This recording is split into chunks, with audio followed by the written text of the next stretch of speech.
உனக்கு என்னோட மாப்பிள்ள தான் கிடைச்சாரா? ஏன் அவர் பின்னாடியே போற? உனக்கு நல்லாவே தெரியும் அவருக்கும் மாயாவுக்கும் கல்யாணம் நடக்க போகுதுன்னு. நடக்க போகுதுதான், இன்னும் நடக்கல. சோ எந்த விஷயம் நடக்கலையும் அது நடக்காம போக நிறைய சான்ஸ் இருக்கு. நீயும் பிராச்சியும் இதத்தானே விரும்புறீங்க, இந்த கல்யாணம் நடக்க கூடாதுன்னு. என் மாப்பிள்ளைய நீங்க 2 பேரும் காதலிக்கிறீங்கல்ல? Just stop it aunty, just stop it. நீங்க இந்த மாதிரி பிராச்சியும் ரன்பீரையும் சேர்த்து வச்சு பேசுறீங்கல்ல, அதை நிறுத்துங்க. அப்புறம் பிராச்சி உங்களுக்கே தெரியும்ல, அவ எங்க சர்வெண்ட், எங்க ஆபீஸ் எம்ப்ளாயி, தட்ஸ் இட். அப்புறம் ரன்பீர் அந்த ஆபீஸோட ஓனர். அவங்க 2 பேரும் எந்த காலத்துலயும் சேர மாட்டாங்க. சோ சேர்த்து வச்சு பேசாதீங்க. அப்படியா? எந்த விஷயம் கேட்க கஷ்டமா இருக்கோ அந்த விஷயம் உண்மையாறதுக்கும் அது நடக்கிறதுக்கும் நிறையவே வாய்ப்பு இருக்கு. ரன்வீருக்கும் மாயாக்கும் இன்னைக்கு கல்யாணம் நடக்க போகுது. அதனால மாயா கூட நீ ஃப்ரெண்ட்ஷிப்பா இருக்கிறது தான் உனக்கு நல்லது. ரியலி? அப்புறம் ரன்வீர் உன்னோட ஃப்ரெண்டு தானே, அவனோட வைஃப் மாயா. கல்யாணம் ஆனதுக்கு அப்புறமா என்கிட்ட வந்து சொல்லுங்க, ஓகே? ரொம்ப பிடிவாதக்காரியா இருக்க. ஓ, அது என்னமோ உண்மை. சில விஷயங்கள் ஏன் உனக்கு புரிய மாட்டேங்குது? Oh God. சௌபே பரம்பரையை சேர்ந்தவங்க நாங்க. எங்க பரம்பரையில நாங்க என்ன இஷ்டப்படுறோமோ அதுதான் நடக்கும். நாங்க ஆசைப்பட்ட உறவையே முறிப்போம். உனக்கு புரிஞ்சுதா? அப்ப பேசாம நீங்களே இந்த உறவை முடிக்கிறதுக்கான வேலையை ஆரம்பிச்சிருங்க. Start it right away. அப்படின்னா நான் சொல்ல வந்ததை முழுசா புரிஞ்சுக்கல. நீ எல்லாத்தையும் ரொம்ப ஈஸியா எடுத்துக்கிற. நான் உன்னை புரிய வைக்க முயற்சி பண்ணிட்டு இருக்கேன். அதனால புரிஞ்சுக்கோ. மாயா ரன்வீர காதலிக்கிறா. அதனால அவங்க 2 பேருக்கும் கல்யாணம் நடக்கும். உங்க லெக்சர் முடிஞ்சிருச்சா? Bye, nice talking to you. உன்கிட்ட நிறைய ஆட்டிடியூட் இருக்கு. இந்த மாதிரி நடந்துக்கிறவங்கள கண்டா எனக்கு சுத்தமா பிடிக்காது. ஒரு தடவை கைய வச்சிட்டீங்கல்ல, இதுக்கப்புறம் மேல கை வைக்கிறத பத்தி யோசிக்காதீங்க. ஏன் எனக்கு ஆட்டிடியூட் இருக்கு? ஏன்னா நான் பிறக்கும் போதே ஆட்டிடியூடோட தான் பிறந்தேன். நான் அபிஷேகோட பொண்ணு, என் உடம்புல ஆட்டிடியூட் ஊறி போயிருக்கா. நான் பண்ண ஒரு தப்பால தான் இந்த கல்யாணமே நடக்குது. அந்த மிஸ்டேக்கை சரி பண்ணதான் நான் இங்க வந்திருக்கேன். சோ அதே காரணமா கூட இந்த கல்யாணம் நின்னு போகலாம். So be prepared and all the best.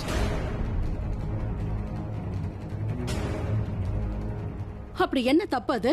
அந்த தப்பாலதான் இன்னைக்கு ரன்வீருக்கும் மாயாக்கும் கல்யாணம் நடக்குதுன்னா? என்னாச்சு? சரி, இதெல்லாம் விடு. நான் பாக்குறதுக்கு எப்படி இருக்கேன்னு சொல்லு. நல்லா இருக்கேன்ல? இதான் உன்னோட ஃபேவரட் கலர்னு எனக்கு தெரியும். அதனால தான் மேட்சிங்கா ட்ரெஸ் வாங்குனேன். பாக்குறதுக்கு ஸ்வீட் கப்பலா இருப்போம். இங்க பாரு ப்ளீஸ், தயவு செஞ்சு வளராத. டென்ஷன் பண்ணாத. என்ன எனக்கு எல்லாம் தெரியும். உன்னோட பாய் ஃப்ரெண்ட நான் வெளியே மீட் பண்ணிட்டு தான் வரேன். பாய் ஃப்ரெண்டா? எந்த பாய் ஃப்ரெண்ட்? எத்தனை பாய் ஃப்ரெண்ட் இருக்காங்க உனக்கு? நான் ராகுலை மீட் பண்ணிட்டு தான் வரேன். அவன் எல்லா உண்மையையும் என்கிட்ட சொல்லிட்டான். ரன்வீர், இன்னைக்கு நம்மளோட கல்யாணம். ஒரு ஹஸ்பண்ட் தன்னோட ஒய்ஃபுக்கு நல்ல கிஃப்டா கொடுப்பான். ஆனா நீ என்னோட இமேஜ அசிங்கப்படுத்துற. அதுவும் கல்யாண நாள் அன்னைக்கு. மாயா ப்ளீஸ், தயவு செஞ்சு இந்த மாதிரி டிராமா பண்றதெல்லாம் கொஞ்சம் நிறுத்துறியா நீ? இதெல்லாம் உனக்கு டிராமா மாதிரி இருக்குன்னா உனக்கு என்ன பிடிக்கல, பிராச்சியை தான் பிடிச்சிருக்குன்னு அர்த்தம். நீ அவளை கல்யாணம் பண்ணிக்க நான் நினைக்கிற. பிராச்சியை பத்தி பேசுனேனா? நான் பேசுனதெல்லாம் ராகுலை பத்தி மட்டும்தான். அவனை பத்தி இங்க யாருக்கும் தெரியாது. என்ன பத்தியும் அவனை பத்தியும் யாருக்கும் தெரியாது. எங்க லவ் ஸ்டோரியும் தெரியாது. ஆனா அதே சமயத்துல உன் ஸ்டோரியும் பிராச்சியோட ஸ்டோரியும் எல்லாருக்கும் தெரியும். ஒருவேளை ராகுல தெரியுமான்னு யாராவது என்கிட்ட கேட்டா கொஞ்சம் கூட வெக்கமே இல்லாம ராகுலா, எந்த ராகுல், எனக்கு எந்த ராகுலும் தெரியாதுன்னு சொல்லிடுவேன். பட் டோன்ட் வரி, இன்னைக்கு எல்லா உண்மையும் நான் சொல்ல போறேன். ராகுல் என்னோட பாய் ஃப்ரெண்டா இருந்தான். அதாவது அவன் என்னோட பாஸ்ட். இங்க பாரு, நீ சொல்றிய உன்னோட பாஸ்ட். நீ அவன் கூட தானே சேர்ந்து வாழ்ந்துட்டு இருக்க. நீ இப்போ வரைக்கும் அவனை காதலிச்சுக்கிட்டு இருக்க. காலம் முழுக்க அவன் கூட சேர்ந்து வாழணும்னு ஆசைப்படுறல? இல்ல, அவன் கிட்ட போய் சொல்லிருக்கேன். அவன் கிட்ட எவ்வளவோ சொல்லி புரிய வச்சேன். அப்பதானே அவன் எந்த ஒரு தப்பான முடிவும் எடுக்க மாட்டான். புரிஞ்சுதா? இப்ப நீயே சொல்லு, ராகுல்காக உன்கிட்ட டிவோர்ஸ் வாங்கினேன்னு வச்சுக்கோயேன், உன் ஃபேமிலிக்கு அது பிடிக்குமா? அப்புறம் உன்னையும் உன் ஃபேமிலியையும் வெளியில எல்லாரும் தப்பா பேசுவாங்க. நல்லாவா இருக்கும்? இன்னொரு விஷயம் ரன்வீர், நம்மளோட இந்தியன் ட்ரெடிஷன்ல இப்படிதான் நடக்கும். ஒரு தடவை யார் கூட கல்யாணம் நடக்குதோ அது அவ்வளவுதான். அதுக்கப்புறம் அந்த பொண்ணு அவளோட புருஷனை மாத்திக்க முடியாது. அதாவது என்னோட பிரசன்ட்டும் சரி, என்னோட ஃபியூச்சரும் சரி, அதுல நீ மட்டும்தான் இருப்ப. அப்புறம் நான் உனக்கு மட்டும்தான் சொந்தம். எப்பவும் உனக்காக மட்டும்தான் இருப்பேன். அப்புறம் நீ எனக்கு மட்டும்தான் சொந்தம். யாருக்கும் உன்னை சொந்தமாக்க விட மாட்டேன். மேம், நான் வரலாமா? எஸ், வாங்க. நான் வெளியே வெயிட் பண்றேன்.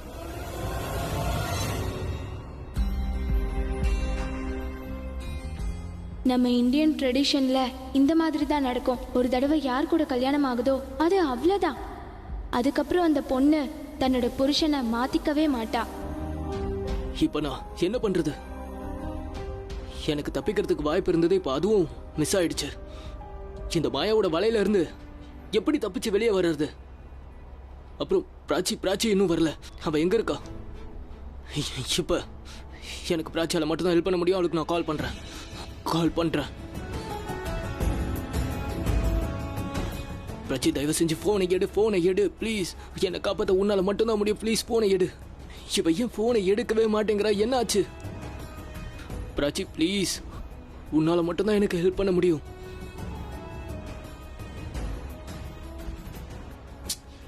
இந்த நேரம் பார்த்து வேற இவ போனை வேற எடுக்க மாட்டேன்றா. பிராச்சி, என்னால இன்னைக்கு வர முடியாது.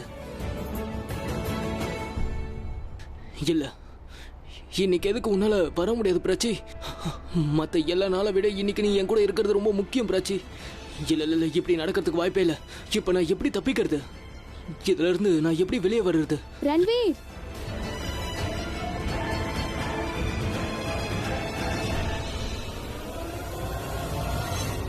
உன்கிட்ட ஒரு விஷயம் சொல்ல மறந்துட்டேன். இன்னும் என்ன இருக்கு சொல்லு. என் அம்மா என்கிட்ட கல்யாணத்தை பத்தி நிறைய விஷயங்கள் சொன்னாங்க.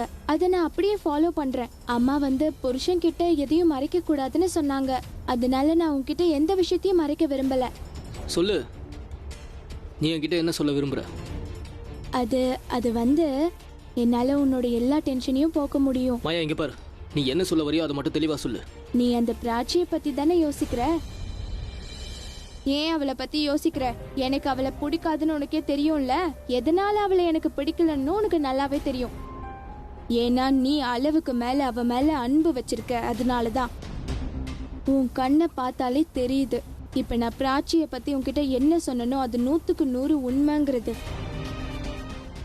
கம் ஆன் ரன்வீர், உன்னோட எல்லா சீக்ரெட்டும் எனக்கு தெரியும். ஆனா என்னோட சீக்ரெட் எதுவும் உனக்கு தெரியாது. சரி, நான் சொல்லிடுறேன். ஆக்சுவலி பெரியப்பா, நான் அப்புறம் என்னோட அம்மா நேத்து பிராச்சியோட வீட்டுக்கு போயிருந்தோம். அங்க பெரியப்பா என்ன பண்ணாரு தெரியுமா? பிராச்சியோட குடும்பத்துக்கிட்ட ரொம்ப தெளிவா எடுத்து சொல்லிட்டாரு, இந்த கல்யாணத்துக்கு யாரும் வரக்கூடாதுன்னு. உனக்கே தெரியும்ல என் பெரியப்பா எப்படிப்பட்டவருன்னு. ஒருவேளை அவங்க விருப்பத்துக்கு மாறா யாராவது நடந்துக்கிட்டா அப்புறம் அது அவங்களுக்கே பெரிய பிரச்சனையாயிடும். உனக்கு தெரியும்ல. சரி, இதெல்லாம் விடு. நீ இப்போ ரிலாக்ஸ் ஆகு. இப்பதான் நம்மளுக்குள்ள எல்லா சீக்ரெட்டும் தெரிஞ்சிடுச்சுல, அப்படிதானே? இப்போ நாம நம்மளோட மேரேஜ் லைஃப என்ஜாய் பண்ண முடியும்.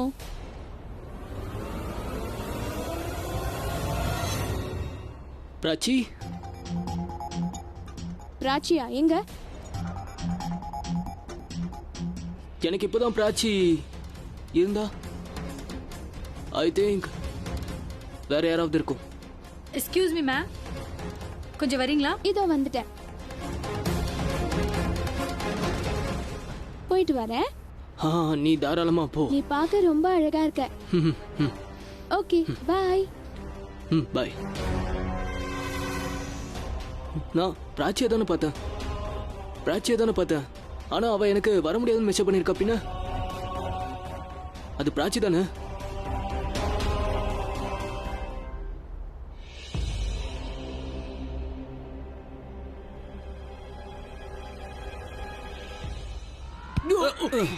சாரி. என்ன ப்ரோ, கொஞ்சம் ஸ்லோவா நடங்க ப்ரோ. யார தேடுறீங்க? பிராச்சியவா? இல்ல, நான் மாயாவை தான் தேடிட்டு இருக்கேன். கூடவே ஐயரையும் தேடிட்டு இருக்கேன். அப்பதானே சீக்கிரமா எனக்கு கல்யாணம் பண்ணி வைப்பாங்க. பார்த்த தெரியல, வெயிட் பண்ண முடியலன்னு. ஏன் இப்படி ஸ்டூபிட் क्वेश्चंस கேட்டுட்டு இருக்க? நான் யாரை தேடுவேன்? இவ்வளவு ஸ்மார்ட்டா இருந்தா ஃபோன் பண்ண வேண்டியதானே பிராச்சிக்கு. ஆரியன், நான் இப்போ இந்த கல்யாணத்துல பிராச்சியை பார்த்தேன். இங்கதான் பக்கத்துல பார்த்தேன். நீ பார்த்தங்கற, அவளை தேடுறங்கற, நீ என்ன சொல்ல வர? எனக்கு ஒண்ணுமே புரிய மாட்டேங்குது. இங்க பாரு, எனக்கு என்ன தோணுதுன்னா, எனக்கு பைத்தியம் பிடிச்சிருச்சு. ஏன்னா எப்பயும் அவளை பத்தி யோசிச்சு எங்க பார்த்தாலும் எனக்கு பிராச்சியா தெரியுது. இது என்னோட தப்பு தான். வா போலாம். கண்டிப்பா பிராச்சி வரமாட்டா. இவ்வளவு ஸ்ட்ரெஸ் ஆகாத, அவ கண்டிப்பா வருவா. அவ வரமாட்டா. உனக்கு எப்படி தெரியும்? மாயா இப்பதான் என்கிட்ட சொன்னா. அதாவது என் பெரியப்பா, அப்புறம் என் அம்மா, அப்புறம் நான் நேத்து பிராச்சி வீட்டுக்கு போயிருந்தோம் தெரியுமா? எங்க பெரியப்பா பிராச்சியோட ஃபேமிலிக்கு தெளிவா எல்லாத்தையும் எடுத்து சொல்லிட்டாரு, நீங்க யாரும் கல்யாணத்துக்கு வரக்கூடாதுன்னு. நீயே யோசிச்சு பாரு, இவ்வளவு விஷயம் நடந்ததுக்கு அப்புறம் பிராச்சி அவளோட ஃபேமிலியை விட்டுட்டு எனக்காக இங்க வருவாளா? எனக்காக அவ்வளவு ரிஸ்க் எடுப்பாளா? அவளுக்கு என்ன அவ்வளவு பிடிக்காதுன்னு நினைக்கிறேன். அந்த அளவுக்குனா அது பிராச்சி என்ன லவ் பண்ணல ஆரியன். அதுக்குள்ள பெரிய ஜட்ஜ் மாதிரி பேசாத. நான் ஜட்ஜ் மாதிரி பேசல, உண்மையா தான் சொல்றேன். பிராச்சி என்ன பத்தி என்ன நினைச்சிட்டு இருக்கான்னு என் மனசுக்குள்ள ஒரு கன்ஃபியூஷன் ஓடிட்டு தான் இருக்கு. இந்த கல்யாணம் பேச்சு ஆரம்பிச்சு இதுல இருந்து எனக்கு ஒரு பயம் ஓடிக்கிட்டு தான் இருக்கு என் மனசுக்குள்ள. அதாவது இந்த கல்யாணம் எனக்கு நடந்துச்சுன்னு வை, அப்புறம் நான் பிராச்சியை நிரந்தரமா இழந்துருவேன். உண்மையிலேயே நீ கொஞ்சம் ஓவரா யோசிக்கிற bro. நான் ஒன்னும் ஓவராலா யோசிக்கல. ஆனா மாயா என்கிட்ட என்ன சொன்னான்னு தெரியுமா? என்ன? அதாவது மாயா எனக்கு டிவோர்ஸ் கொடுக்க மாட்டாளாம். வாட்? அவ எனக்கு டிவோர்ஸ் கொடுக்க மாட்டேன்னு சொல்லிட்டான். ஆனா அவ அன்னைக்கு அவ அப்படி சொன்னா அது எனக்கும் தான் தெரியும். இப்போ என்ன பண்றது? எனக்கு மாயா கூட மட்டும் கல்யாணம் நடந்துச்சுன்னு வை, ரன்பீர் கோலியோட கதை முடிஞ்சிருச்சு ப்ரோ. என்னோட மொத்த லைஃபும் ஓவர். நான் இருக்கேன்ல, நத்திங் இஸ் ஓவர். எதுவும் முடியல.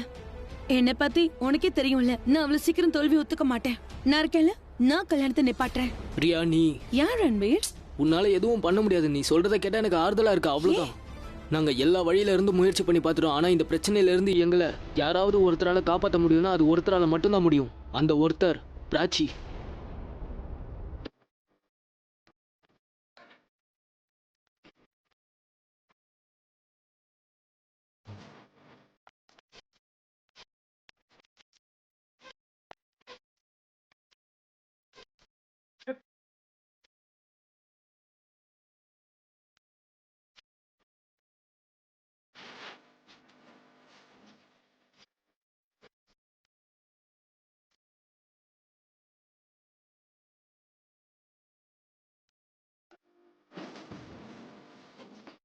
சூப்பர். உன் கல்யாணத்துக்கான கவுண்டவுன் ஆரம்பிச்சிடுச்சு. நைஸ்.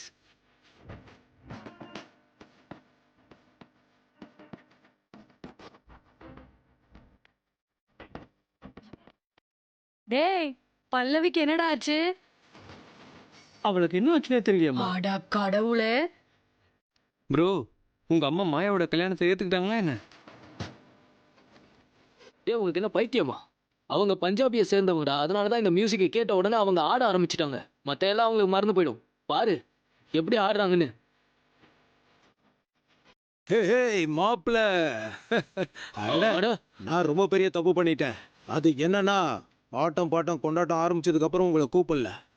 இருக்கட்டும், பரவாயில்ல. ஆட்டம் பாட்டம் எல்லாம் இருக்கணும்ல. வாங்க வாங்க, வந்து ஆடுங்க மாப்பிள. வாங்க.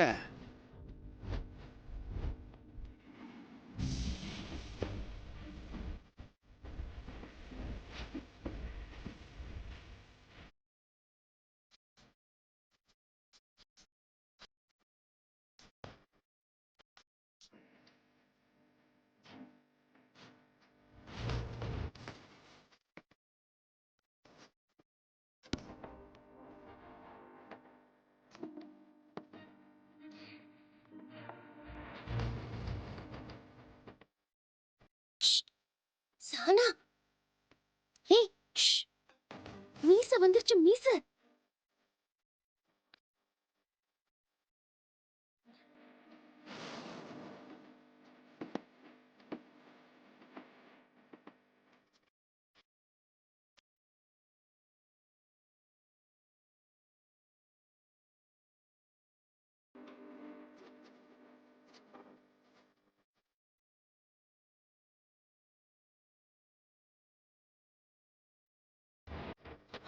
பிராச்சி, நிறுத்தாத டான்ஸ் ஆடிக்கிட்டே இரு. ஆமா, நான் தான். காரிடார்ல நீ பார்த்ததும் என்னதான். என்ன பேசுற நீ? வர மாட்டேன்னு எனக்கு மெசேஜ் பண்ணிருந்த. எனக்கு சர்ப்ரைஸ் கொடுக்கலாம்னு நினைச்ச லூசு. நீ எனக்கு கொடுத்த சர்ப்ரைஸும் சரி, இந்த மியூசிக்கும் சரி, என்ன ஆட்டம் போட வைக்குது, நிக்க வைக்க மாட்டேங்குது. நீ இப்படி குதிக்கிற. ஏன் இப்படி எல்லாம் சொல்ற? இனிமேல் இந்த மாதிரி பண்ணாத, நான் ரொம்ப பயந்து போயிட்டேன். ஐயோ, என்ன பண்றது? அங்கதான் மாயா இருந்தாளே, உன்னை வந்து எப்படி பாக்குறது? அப்புறம் வேற யாரோ வந்துட்டாங்க. அதனாலதான் இந்த முக்காடு போட வேண்டியதாயிடுச்சு. ஒரு நிமிஷம், நான் உங்ககிட்ட பேசணும். என் கூட வா. எங்க? அட பிராச்சி, என்ன இது? முக்காடு, இந்த வேஷம், அப்புறம் இந்த Dress, என்ன இதெல்லாம்? ஆப்வியஸ்லி நான் இந்த கல்யாணத்துக்கு வந்த விஷயம் யாருக்கும் தெரியக்கூடாதுன்னு நினைக்கிறேன். எனக்கு இப்பதான் தெரிஞ்சது, உன்னை இங்க வரக்கூடாதுன்னு சொல்லிட்டாங்களாமே. இவ்வளவு தூரம் ஆனதுக்கு அப்புறம் கூட நீ எனக்காக இங்க என்னை காப்பாத்த வந்திருக்க.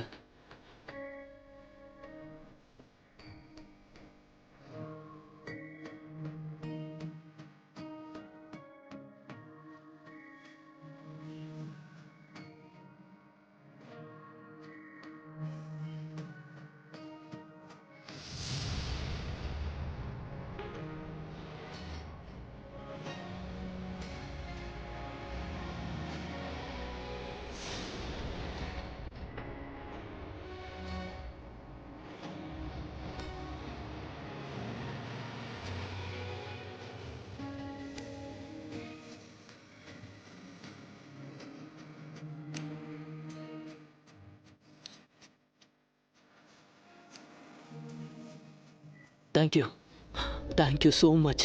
தேங்க்யூ சொல்லாத. ஏன்? அட, நான் இங்க வந்துதான் ஆகணும்.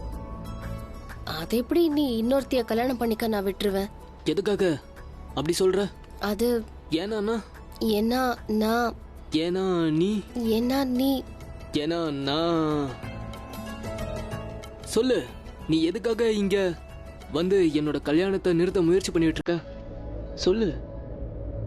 நான் இன்னொருத்தரை கல்யாணம் பண்ணிக்க கூடாதுன்னு ஏன் நினைக்கிற?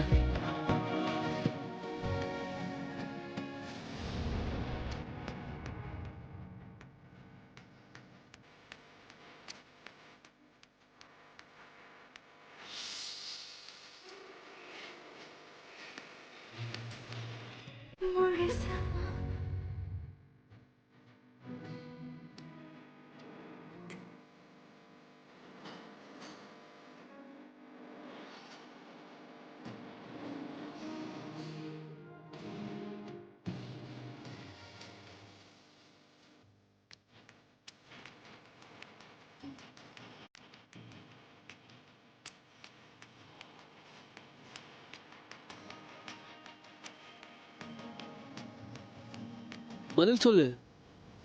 எதுக்காக என்னோட கல்யாணத்தை நிறுத்தணும்னு நீ நினைக்கிற?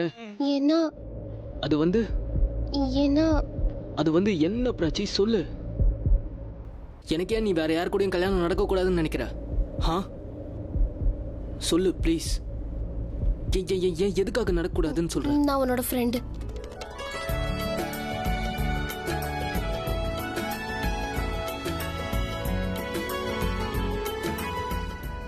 ஒரு ஃப்ரெண்டா என் கடமையை நான் செய்யணும்ல.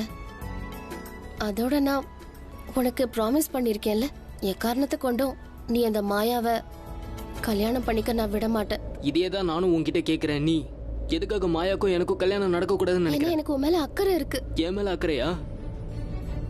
என் மேல உனக்கு இந்த அளவுக்கு அக்கறையா? ஏன் அவங்க பெரியப்பா உங்க வீட்டுக்கு வந்து உன்னோட குடும்பத்தை மிரட்டினாரு? இதெல்லாம் நடந்ததுக்கு அப்புறம் கூட? ஆமா, மிரட்டினாரு தான். என் குடும்பத்தை விட எனக்கு உன்னை பத்தின டென்ஷன் தான் அதிகமா இருந்துச்சு. ஒருவேளை உனக்கும் அந்த மாயாவுக்கும் கல்யாணம் நடந்துருச்சுன்னா அதுக்கப்புறம் உன் மொத்த வாழ்க்கையும் வீணா போயிடும். அதாவது அதுக்கப்புறம் நீ வந்து என்னதான் ப்ளேம் பண்ணுவ. நான் உன் பெஸ்ட் ஃப்ரெண்டா இருந்தும் நடக்கிற தப்பெல்லாம் வேடிக்கை பார்த்துக்கிட்டு நீ எதுவும் பண்ணலன்னு சொல்லுவ. என்னதானே குறை சொல்லுவ? என்னாச்சு? நீ என்னோட நல்ல ஃப்ரெண்டுன்றதுனால எனக்கும் மாயாக்கும் கல்யாணம் நடக்கக்கூடாதுன்னு சொல்ற. அப்போ நான் யாரை கல்யாணம் பண்ணிக்கணும்னாவது நீ சொல்ல. எனக்கு ஏத்த மாதிரி ஒரு பொண்ணு யாருன்னு நீயே சொல்லு. நீ என்னோட ஃப்ரெண்டுன்னு இதை சொல்லித்தானே ஆகணும். சரி சொல்லு, எனக்காக எந்த பொண்ணு காத்துக்கிட்டு இருக்கா? இங்கதான் இருக்கீங்களா? நல்ல வேலையா உங்க ரெண்டு பேரையும் நான் இங்கேயே பாத்துட்டேன். அட சரிதா ஆண்டி, நீங்க எங்க இங்க? அப்புறம் இந்த டைரியில என்ன இங்க இருக்கு? பாருப்பா, பிராச்சி இந்த மாதிரி ட்ரெஸ் போட்டுக்கிட்டு வரலாம். ஆனா நான் இந்த மாதிரி ட்ரெஸ் போட்டு வந்தா நல்லாவா இருக்கும்? பார்க்க ரொம்ப கேவலமா இருப்பேன், நல்லாவே இருக்காது. அதனாலதான் நான் இந்த கல்யாணத்துக்கு கேட்டரிங் எடுத்திருக்கேன். அதனால கணக்கு வழக்கு பாக்குறதுக்கு தான் இந்த டைரி. கேட்றா?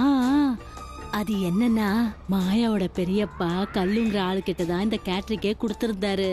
அந்த கல்லுவை எனக்கு ரொம்ப நல்லா தெரியும். அதனால நான் அவர்கிட்ட எல்லாத்தையும் எடுத்து சொல்லி நல்லா புரிய வச்சேன். அதனால உடனே இந்த கேட்டரிங் ஆர்டரை கேன்சல் பண்ணு அவர்கிட்ட சொன்னேன். அப்புறம் ஆர்டர் எனக்கு வாங்கி கொடுன்னு சொன்னேன். இப்ப கடைசி நேரத்துல மாயாவோட பெரியப்பாவால எந்த கேட்டரிங்கையும் பார்க்க முடியாதுல்ல, அதனால ஆர்டர் அவர் என்கிட்ட கொடுத்துட்டாரு. அது சரி, அந்த கல்லு எப்படி இதுக்கு இவ்வளவு ஈஸியா ஒத்துக்கிட்டாரு? அது எப்படி ஒத்துப்பாரு? அதனால வேலைய நான் செஞ்சுக்கிறேன், பணத்தை நீ வாங்கிக்கன்னு சொல்லிட்டேன். ஆனா நான் இங்க வந்தது ஒருத்தருக்கு உதவி பண்றதுக்கு தான். யாருக்கு உதவி பண்ண? உனக்கு தான். இங்க பாரு, ரன்பீருக்கும் மாயாவுக்கும் கல்யாணம் நடக்க கூடாதுல்ல, அதனால ஏன் உதவி உனக்கு தேவை. உனக்கு வேணாம்னா சொல்லு, நான் போறேன். நான் இங்க வந்துதான் ஆகணும். சரிதா ஆண்டி, நீங்க எனக்காக இங்க வந்திருக்கீங்க. Thank you, thank you so much. போதும், நிறுத்துடா. தேங்க்ஸ் எல்லாம் எதுக்கு? இது என்னோட கடமை. உனக்கு தெரியுமா, மாயாவோட பெரியப்பா எங்க வீட்டுக்கு வந்து எங்க எல்லாரையும் மிரட்டினாரு. எங்களை இங்க வரக்கூடாதுன்னு மிரட்டினாரு. இந்த விஷயம் எதையுமே நான் பிரக்யா கிட்ட சொல்லவே இல்ல. தேங்க்யூ, நீங்க ரொம்ப ரொம்ப புத்திசாலியா இருக்கீங்க. ரொம்ப நல்லவங்க நீங்க. இப்படி எல்லாம் சொன்னேன்னு வச்சுக்க, அப்புறம் உனக்கு என் மேல காதல் வந்துடுச்சுன்னு எல்லார்கிட்டயும் போய் சொல்லிடுவேன். நீங்க இப்படி எல்லாம் சொன்னீங்கன்னா நான் கண்டிப்பா உங்களை காதலிக்க ஆரம்பிச்சிருவேன். என் காதல் வந்துருச்சுன்னு வச்சுக்கோங்க. இங்க என்ன நடக்குது ஆலியா? எனக்கு எதுவுமே புரிய மாட்டேங்குது. லைஃப்ல நமக்கு பிடிக்காத விஷயங்கள் நிறைய நடக்கதான் செய்யும். ஆனா நீங்க மன உறுதியோட இருந்தீங்கன்னா அப்புறம் நாம என்ன நினைக்கிறோமோ அதுதான் நடக்கும். இதுக்கு முன்னாடி நானும் இந்த மாதிரி தான் ஆசைப்பட்டேன், ஆனா அது இப்ப வரைக்கும் நடக்கல. ஆனா ஆலியா, இப்ப நான் என்ன பண்றது? நான் என்ன ஆசைப்படுறேனோ அது நடக்க மாட்டேங்குது. ஆனா எது நான் ஆசைப்படலையோ அது தாப்பா இங்க நடக்குது. இங்க பாருங்க சம்பந்தி, நீங்க இங்க உட்காந்துருக்கீங்களா? இவங்கள பாருங்களேன், இவங்க தான் ரஜு, எங்க ஊரை சேர்ந்தவங்க, சொந்தக்காரங்களும் கூட. இவளோட கல்யாணம் கூட இப்படித்தான் நடந்தது. இந்த மாதிரி தானா? அதாவது இவளுக்கு பார்த்த மாப்பிள்ள ரன்வீர் மாதிரியே வேண்டா வெறுப்பா காதலிச்சான். ஆனா கல்யாணத்துக்கு அப்புறம் காதலும் வந்துச்சு, குழந்தையும் வந்துச்சு. இப்ப இவங்களோட வாழ்க்கை ரொம்ப சந்தோஷமா போயிட்டு இருக்கு. அப்படித்தானே ரஜு? அது சரி, இதெல்லாம் எதுக்கு இப்ப என்கிட்ட சொல்றீங்க? இங்க பாருங்க சம்பந்தி அம்மா, நீங்க எதுக்குமே டென்ஷன் ஆகாதீங்க. அது என்னன்னா ரன்வீருக்கு மாயா மேல இஷ்டமே இல்லதான். ஆனா கல்யாணம் மட்டும் நடக்கட்டுமே, அதுக்கப்புறம் மாயாவை காதலிப்பான், 2 பேரும் சந்தோஷமா வாழ்வாங்க. மாயோட பெரியப்பா வராரு. ஏய் பொண்ணு,